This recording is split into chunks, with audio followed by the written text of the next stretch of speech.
Today on the wood yard, we're running the Evo. So Ed's on his way. Here he brought the processor here. Kim and Kenny have been using it already. And we're doing some engineering here, high tech. We gotta make a stinger to get out farther with the forks because I don't know if my forks are high enough. So yeah, we're gonna change the wedge. Right now I think it's the 12 way that's in there. I think it's the 16 way. I call it the shredder. So what do we got here? We got 1, 2, 3, 4, 5, 6, 7, 8. Yeah, so it's a 16-way wedge in there. But what it does is it produces almost tons and tons of this stuff. And tons of this. What if I can get it out here? Tons of real small stuff. And Kenny doesn't want lots of small stuff. He wants actually more like this. So it's just too small of pieces and it shreds about 20-30% of the wood. So we're going to put in the 8-way. Because the 8-way's laying over there. But we have to get this out of here. And apparently this winch does not work to lift this out of here. It can't go high enough. So, because this is the winch that's for the elevator. you didn't get the clevis. So, the clevis is on the other one. So we're going to lift this out, but we got to be able to lift it high enough. We got to worry about that. So we might want to actually pull that pin and pull that out of there maybe, huh? Maybe. Yeah, and you got electrical bar there. Wow. I might be able to just lay it to the side. Yeah. What kind of pin do we got here? She's chain's a little loose too. I checked that. I probably got to sharpen it too.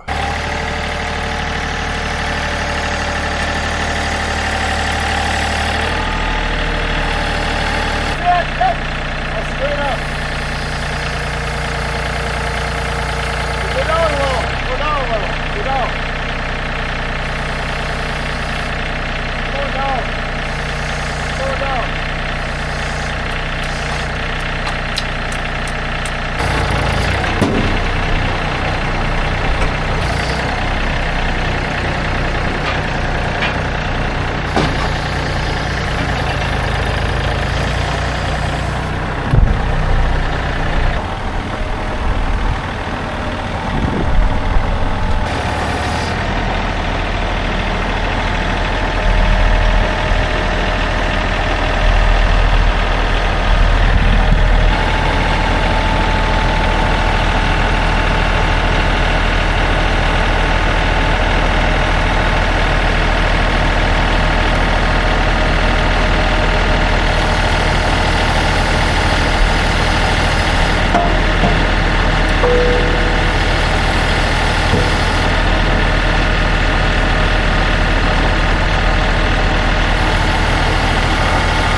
So this was the first day that I spent any actual time around an Evo, watching it run and running it and observing how everything works.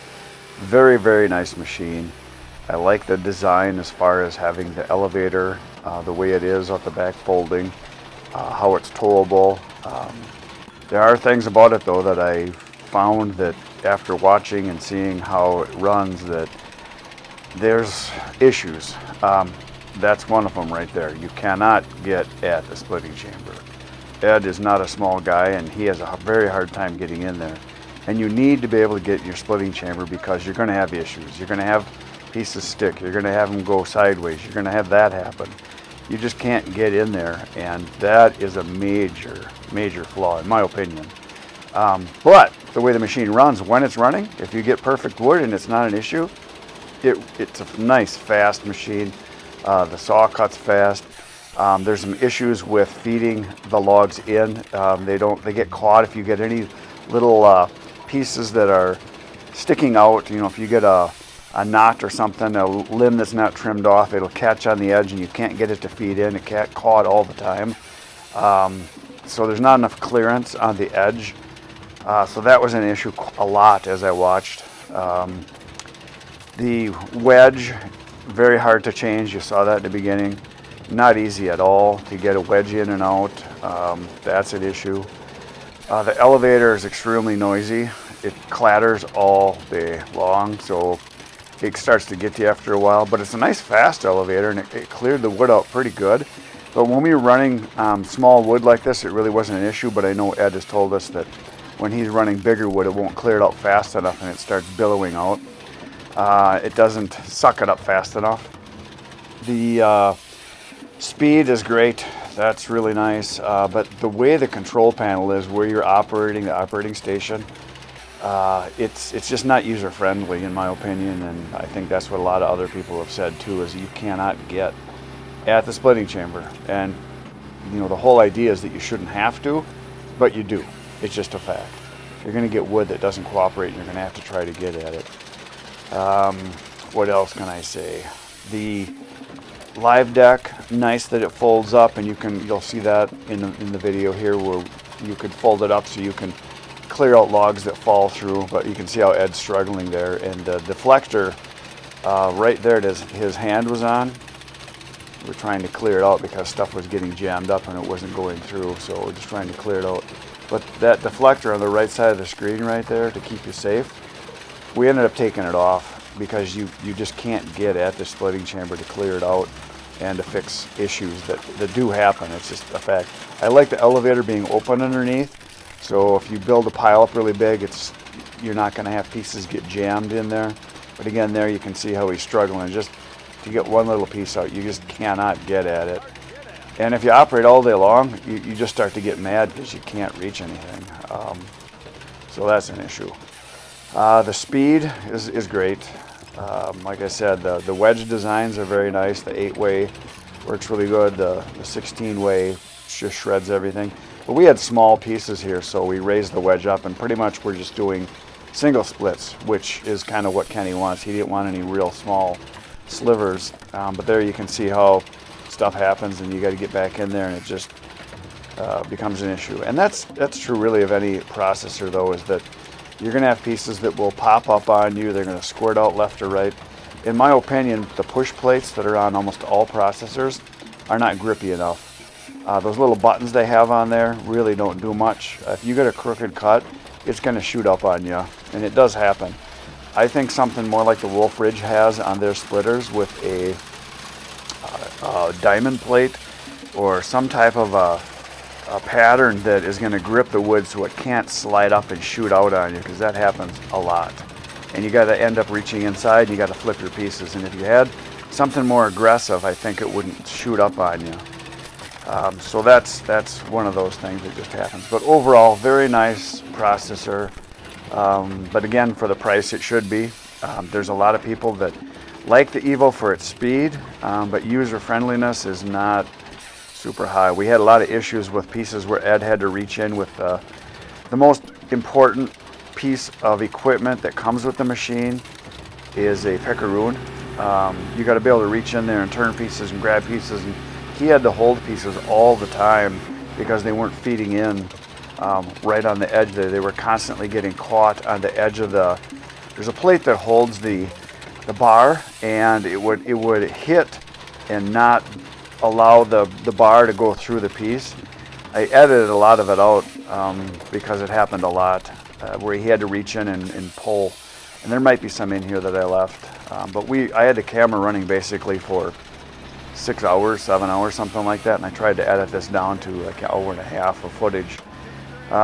we did have some bolts that fell off of the push plate, the shroud, and we went in to fix it, and we made a huge mistake. Kenny reached into the backside. He had to crawl inside the machine, and the machine was running, and Ed leaned over the edge and hit the lever, and the push plate, the ram retracted, and Kenny was inside of there and just about crushed him. So that was stupid on our part for having the machine running. That should not have happened. We should have had it shut off because it did retract back when Ed leaned over the edge. So stupid move on our part. One of those things that's dangerous. Just always shut the machines off. I do like the in-feed on this. I like the teeth on the in-feed chain there, and how the pieces, you can jockey them back and forth, so that worked really good.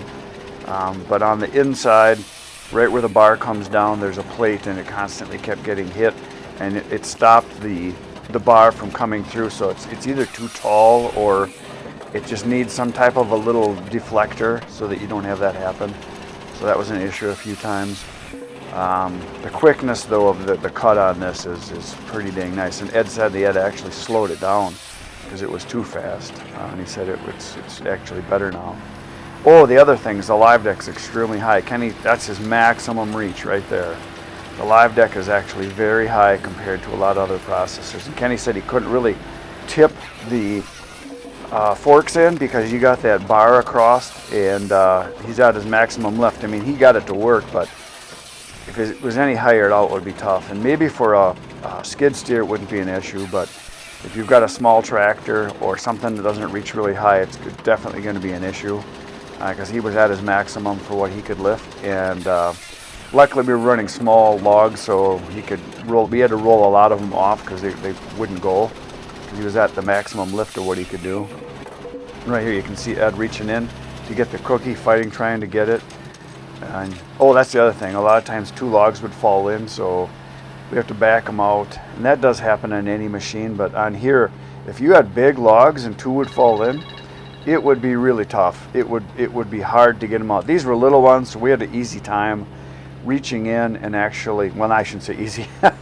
They were smaller logs, so we could reach in and roll them back, but we had to do that a lot, where you'd get 2 of them in there. One guy'd have to go to one side, one to the other.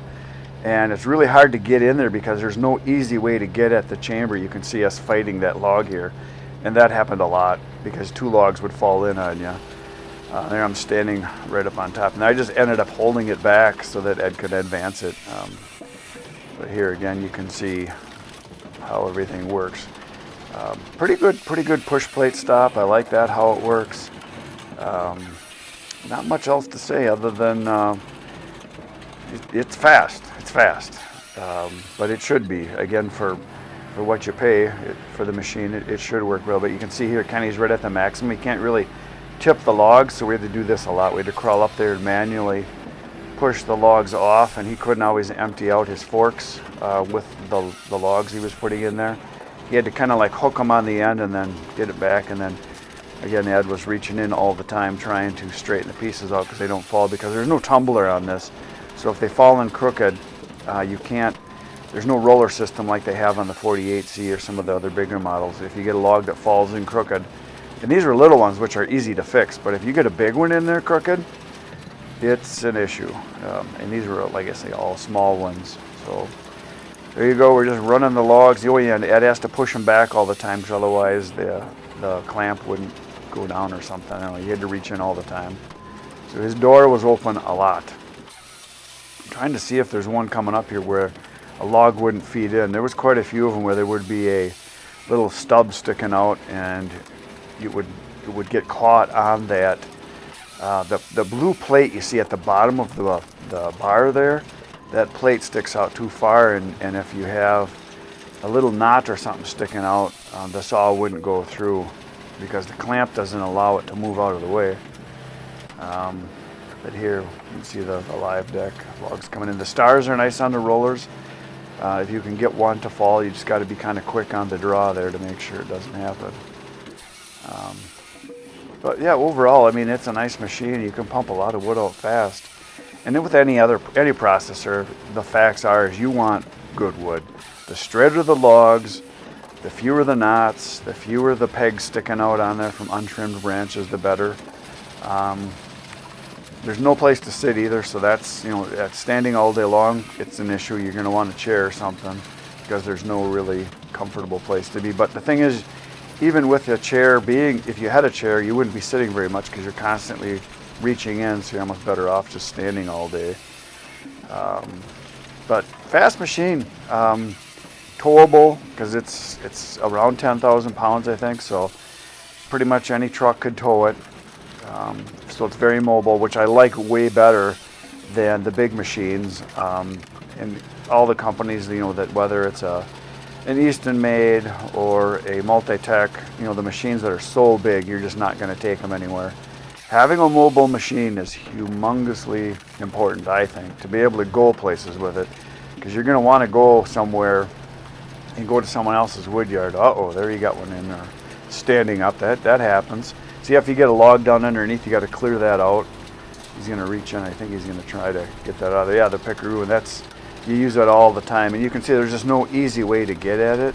So you're constantly fighting logs that are getting turned, and you got to go around and climb up and in there. And so he was struggling with that kind of all day long. But you get a good workout, so there's that. But I think he's still fighting it over there. Yep, so you had to get a log out and pound it out. And you can see you can't really get at it because of the way the splitting chamber is designed. It's just not user friendly when it comes to getting at problems.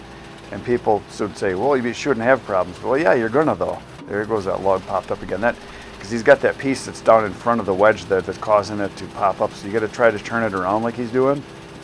And you can see it's not an easy thing. There, you got it. So yeah, it's always the issue is your workflow. Can you get at the pieces? Can you keep it running? And then to be able to clear it out, that's what you raise your wedge up and then shove a smaller piece through. And every machine's going to have an issue like that. Every processor I've ever used is always going to have little things that happen. And it's just a matter of working through them and knowing their quirkinesses that they're going to have and that kind of thing. I do like the clamp on here. That seems to work good to have the clamp when it comes down. It kind of pushes your log in tight, or it pushes the big log. The point of it will stick into a big log and then hold it. But here he's kind of holding the clamp in so you can hold your piece down. That happened quite a bit with Kenny too, is that the logs would fall down through, so we had to constantly pick through them. But I don't know if it's that the logs were short or if it was just an issue with the machine not being far enough apart. Oh, the other thing that Ed talked about was that there's no cover for all the electronics that are in there, so you're going to get rain and ice and they freeze up. So he has a cover that is off to the side, that yellow one there, which is from his Dyna. He puts the cover over it because there was issues, and then there was issues with the starter too, and they ended up having to jump it with a wire because there's something wrong with the control panel on it. It's all on the electronics, so you couldn't start it, and so they had to do a jump with just a wire on the inside somewhere on the engine to get it to go, and that's been an issue, I guess. But again, stuff happens. Not all machines are perfect right from the get-go, but it's a fast machine, no doubt about it. The RAM on that is scary fast. It's in and out of there quick. As you can see, the return on it is fast. But here he's just got to reach in. He's trying to get the piece to line up. You got to watch your fingers, because if you're bringing that forward, you don't want your finger, not so much the saw, but to worry about your finger getting smashed against that the stop for the log stop. That's an issue. And the big thing is that this little stuff was pretty easy to reach in and fix issues because it's small. Well, there you can see that one wouldn't go. Right there, that's the issue. Something to do with that back plate where it wouldn't go, and you got to reach in with the pickaroon and you got to pull the log away, because otherwise the bar wouldn't clear. But the little ones you can reach in like Ed just did there, and you can turn them around. But if you get big logs that fall in there crooked, it's not fun, because you literally have to crawl up inside and try to turn it around. It's so hard to get at the chamber. The splitting chamber is just hard, and Ed had the door open like pretty much every other cut. It seemed like he was trying to straighten pieces out because there's no roller or tumbler system on it. If a piece falls in crooked, you've got to fix it. You got to reach in and fix it somehow. So that was the issue. But overall, I mean, it's a nice machine. Once the little quirks are worked out of it, which I'm sure they're working on, every company has to keep making improvements. This Evo, I think this is number 11, and supposedly there's like 20 some of them out there in the wild now. And so Ed did find some issues with it, some little things that I'm sure they're working on. I know they changed their chamber on their splitting chamber. Where the wood goes out, they had to widen that out or deepen it or something. So there's always stuff like that. But as you can see, Ed's in and out of there a lot, and he was having a hard time reaching all day long. And he got a lot of stretching in, so that was good. Yeah, you got to pull pieces out. Sometimes you're better off not even fighting them. If you get one in there that's going to be a crotch or something, it's an issue. You got to get it out of there because it's just a problem. So here we're back at the other machine, and this is Ed's. I think it's a 2011, and I think it is an 11. I think that's the model number on this Dyna. Nice little splitter, and Ed's had it for a long time. That chain on there for the stop, that was his invention, just to hang the chain on there. And we're collecting the sawdust. The one thing about this is that you can reach in and you can adjust stuff very easily. You can reach into the splitting chamber because your control panel's off to the side, so it's easy to get at, which is nice. But obviously it's a much smaller, lighter weight machine. The big issue is the fuel tank on it. It's a real small fuel tank, and because it's a gas engine, like Kenny said, it's a thimble of a small sized gas tank, and it's a thirsty girl. She likes to drink. Goes through quite a bit of gas. But here you can see the live deck, nice and small, easy to load, easy to maneuver. And that's one thing with a big machine is it's harder to get at the live deck. You might have to think about how you're going to load it, that kind of a thing. You're going to have to worry about all the little issues. But here's the pile of wood that we're working on, and Kenny just keeps pulling them off. He was trying to sort them. You probably noticed that a lot. He's pulling out the bigger ones to go on the Evo, and then the smaller stuff to go over onto the Dyna. And the Dyna is nice because we were just doing single splits for the most part on those. And there's Kenny lining the logs up with on the fork with the tractor, and then I think he's going to take this down over to the Evo. And yeah, his new wood yard's working out really nice. So we're just shuttling the wood back and forth between the two spots. And Ed's pulling out chunks that were no good, or the small cookies. And that, when you're cutting cookies off or the small chunks, it's almost impossible to reach in there. So Ed was thinking about possibly making a step so you could reach up inside of it, because you can see you can just barely reach that. And we ended up taking that guard down that his hand is on right there. We ended up taking that off. He said that was the biggest improvement on the machine yet, so he could get at it. And there you go. You can see he's having a hard time reaching in there and trying to turn the pieces around. So if you made some type of a step that would be attached somehow, right where the control panel attaches, that would work. You could make a little metal step that would attach on the bottom, or an actual little step you would just take with you. Where he's got this pickaroon there on the bottom, you can see that blue pickaroon right down there. You could put a step there or something so you could reach up and in. But then you're leaning over the control panel, and when you lean on that control panel, your stomach is right up against the lever. So you can see here Ed had to pull that piece back to get the bar to come down. And so when you're leaning in there, that control panel, you're leaning on the big lever is the ram. So if you're reaching in there to reach and get a log out of there, or a round that you need to move, and you lean your stomach up against there, the ram comes forward. So you got to be real careful to not hit that lever. So one of those things that, I don't know, the design of it is, maybe that panel just needs to be moved over a little bit or something. I don't know the answer to that. I'm sure they're thinking about how to make it more user-friendly. But very nice machine, very solidly built, like all their stuff. They build them really well. Just a couple little design issues that you don't know about that stuff until you run a bunch of material through it and you start to learn the little things that you wish were different or better. And every machine is going to have good things and bad things. It's just the way it is. I don't know what else to say. We're just kind of running the stuff through here. So I think I'm done talking about it, and you can enjoy the rest of the video. There's a bunch more to come. We're only about a half hour in. You got a whole nother hour of fun to see. So there you go. That's all I got to say about that.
gas can?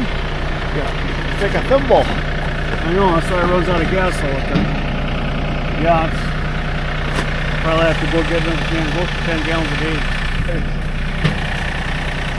I'm better off if I run it myself, because I get twice the production. I'll try to get production out of it. I'll have to go get more gas. Well, we'll get done faster if I run it, so might as well.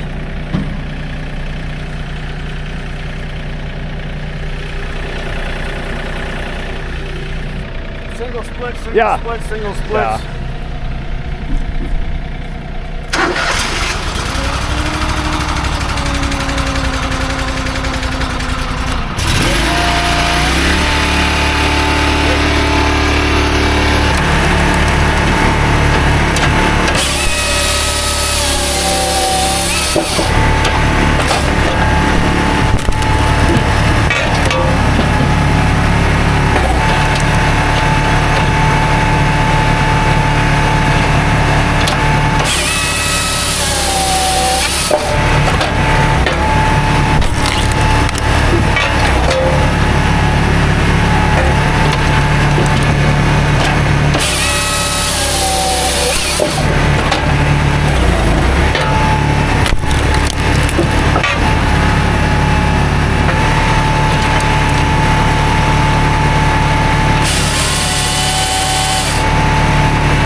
So there it is. We figured we just did 14 cords. We started yesterday afternoon and we did a little bit yesterday, but not a lot. This pile over here was the stuff that Kenny did before I came. Him and Ed did that like last week, and then today we did this pile, these 2 piles here. And still got some stuff done on this end too that's being run through the Dyna, but the Easton Made Evo is done for today.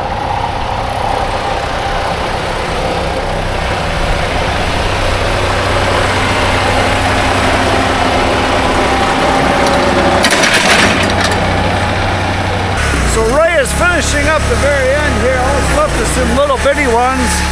This is his pile from today. Yesterday we did about the same amount right here, so he did 2 piles about that big. We did that and then we shoved it over here, so 2 semi-loads of about 14 cords per load, so 28 cords is what was here a few days ago, and now it's done. We're almost done.